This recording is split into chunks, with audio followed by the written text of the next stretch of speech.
bersama saya Syifa Aulia dalam Berita Kaltim hari ini. Kembali kami sampaikan 3 berita utama Kaltim hari ini. Seorang pembobol rumah di Balikpapan diringkus polisi.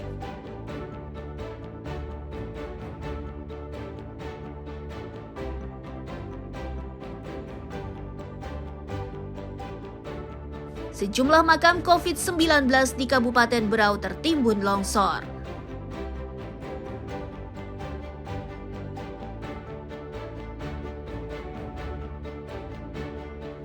Berbagai karya mahasiswa di Balikpapan dipamerkan melalui Barinting Exhibition 2025.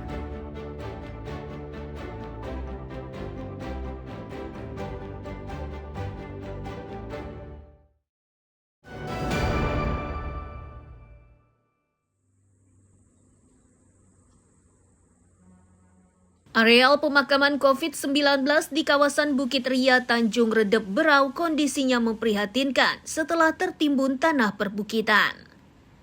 Diduga tanah perbukitan bergeser sehingga menyebabkan longsor. Pergeseran tanah terjadi setelah wilayah ini diguyur hujan deras pada awal Juni lalu. Sejauh ini jumlah makam yang tertimbun belum diketahui secara pasti dan masih didata oleh pihak terkait. Selain curah hujan tinggi, UPT Pertamanan dan Pemakaman Dinas Lingkungan Hidup dan Kebersihan meyakini kejadian itu juga dipicu kondisi tanah yang labil.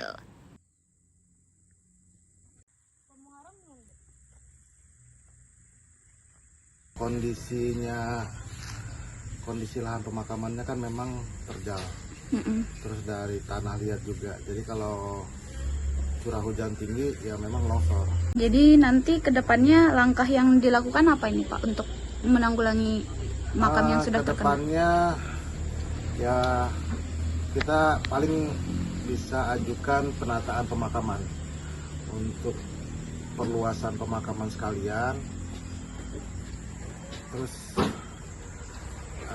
ditata kembali lah daerah pemakamannya karena memang kan belum tersentuh. Kalau yang di daerah longsor itu memang belum tersentuh. Keluarga mendiang belum tahu ya Pak? Keluarga mendiang ada yang sudah ke sini. Dia ada cari makamnya, ketemu ternyata longsor. Jadi mereka sendiri yang Sejauh ini, sebagian dari ahli waris belum mengetahui kondisi yang terjadi di areal pemakaman. Peristiwa serupa sebelumnya pernah terjadi pada tahun 2022 dan penyebabnya diduga karena adanya pergeseran tanah. Amir Hamzah dan Tria Marcella melaporkan dari Berau.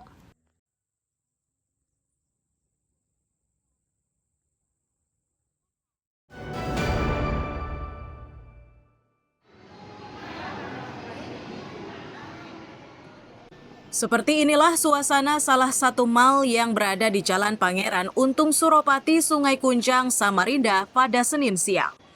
Suasana pusat perbelanjaan kembali ramai setelah operasionalnya kembali dibuka setelah kebakaran. Namun area operasionalnya masih dibatasi untuk lantai 1 dan 2, sedangkan lantai 3 dan lainnya masih ditutup. Terkait kondisi itu, pemadam kebakaran memastikan bahwa mereka sudah memantau kondisi di dalam mal. Damkar meminta pihak pengelola secepatnya memperbaiki sistem proteksi kebakaran.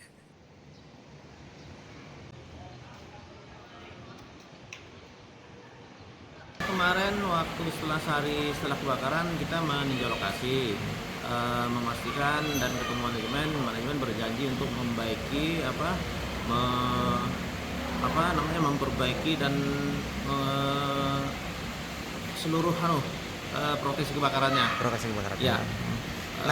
ayo lanjut. Ya, terus kemudian kemarin juga saya sudah berkoordinasi dengan manajemen bahwasanya yang dibuka ini di lantai LG dan GF aja. Cuma untuk lantai UG ke atas itu belum dibuka. Yang boleh beroperasi di lantai LG dan GF. Pusat perbelanjaan yang dilengkapi fasilitas penginapan ini terbakar pada 3 Juni 2025 lalu. Peristiwa yang terjadi pada malam hari menyebabkan sejumlah orang panik. Petugas dan relawan sempat menghadapi kendala lantaran di dalam bangunan dipenuhi asap. Setelah berupaya maksimal, kebakaran berhasil dipadamkan tanpa memakan korban jiwa. Amir Hamzah dan Iswanto melaporkan dari Samarinda.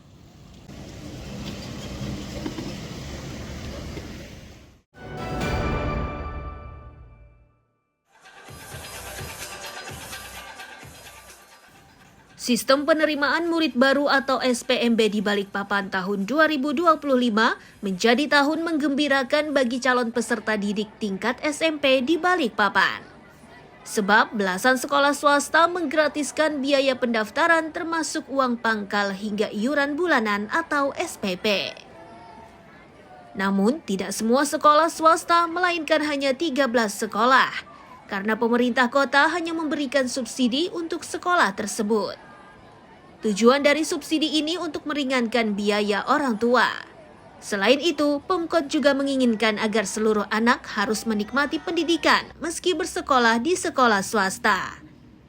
Mekanismenya, setiap siswa mendapatkan subsidi SPP sebesar Rp150.000 per bulan dan uang pangkal Rp1.500.000 per siswa.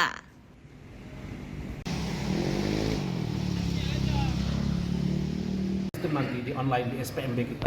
Jadi begitu dia buka, semua rayon ada sekolah ini. Jadi dia tinggal pilih mau masuk di sekolah mana dari 13 sekolah yang kita gratiskan di khusus sekolah swasta itu. Subsidinya berapa Pak untuk 13 sekolah swasta tadi Pak? Subsidinya 150 per siswa, ya. Kemudian uang pangkalnya 1.500.000 per siswa. Khusus SMP Pak ya? Khusus SMP. Kalau SD kan kita aman saja. Itu mekanismenya apakah diserahkan ke sekolah langsung atau ke orang tua dulu? Ya sama mekanismenya, tetap ke sekolah.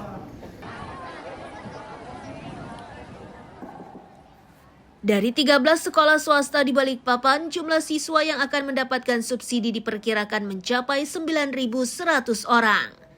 Jika satu sekolah memiliki murid sebanyak 700 siswa. Amir Hamzah dan Riani Mantini melaporkan dari Balikpapan.